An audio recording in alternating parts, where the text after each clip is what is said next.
The 2026 Suzuki Vitara is officially one of the most confusing cars on the planet. And that is exactly why you need to watch this video before you even think about walking into a dealership. On one side of the world, we have the aging, mild hybrid SUV that has been clinging to its decade-old DNA for far too long. And on the other, the revolutionary, all-new e-Vitara electric vehicle that just shocked the industry with its metal beast design language. You might walk into a showroom, expecting one thing and end up with a vehicle that feels like it belongs in a completely different decade. Is Suzuki trying to trick us? Or is this a genius strategy to cover both ends of the market? Today, we are going to break down the highs and the lows of this legendary nameplate.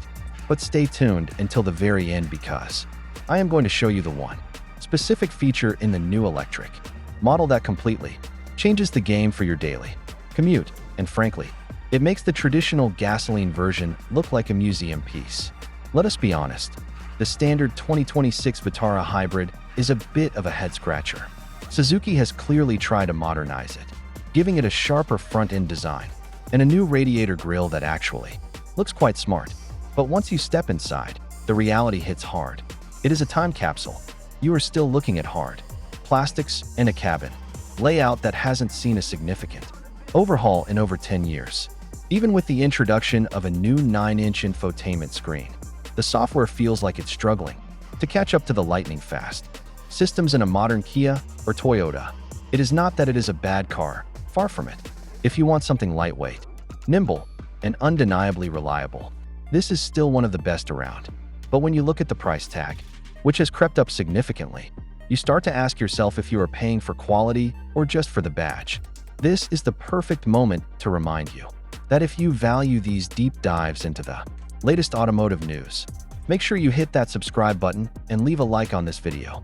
It truly helps us keep the channel growing and brings you more of these unfiltered reviews. Now, back to the drive. Behind the wheel, the 1.4-liter booster jet engine mated to the 48-volt mild hybrid system is punchy enough for city traffic, but it is not exactly exciting. You feel the turbo lag when you really need to merge onto the highway, and the 6-speed automatic gearbox can feel a bit lazy when you are looking for that extra bit of power. It is an honest, utilitarian experience. But in 2026, many of you are demanding more than just honest. This is where the narrative shifts entirely. While the hybrid model is fighting to stay relevant, the all-new e-Vitara is a massive statement of intent. This isn't just a facelifted version. It is built on an entirely new platform designed from the ground up for electrification.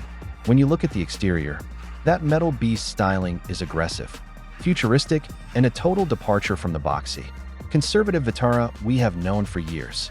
It features 3-point LED signatures that look like they were pulled straight from a concept car, and the interior is a complete revolution. We are talking dual-screen digital displays, a floating center console, and a level of tech that actually feels current. With a target range of nearly 475 kilometers on a single charge, Suzuki is finally entering the EV arms race with a weapon that actually has some teeth. The acceleration in the e-Vitara is instant, and the ride quality on the dedicated EV platform is far more composed than its gasoline counterpart.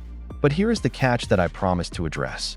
While the hybrid model is being criticized for its dated tech and lack of rear seat amenities, the e-Vitara introduces a clever heat pump system that is standard on most models. This isn't just a fancy buzzword. It is a thermal management miracle that ensures your battery range doesn't plummet the second the temperature drops. That one feature is a total game changer for anyone living in colder climates, and it effectively cements the e-Vitara as the only version of this car that truly deserves your money in the long run.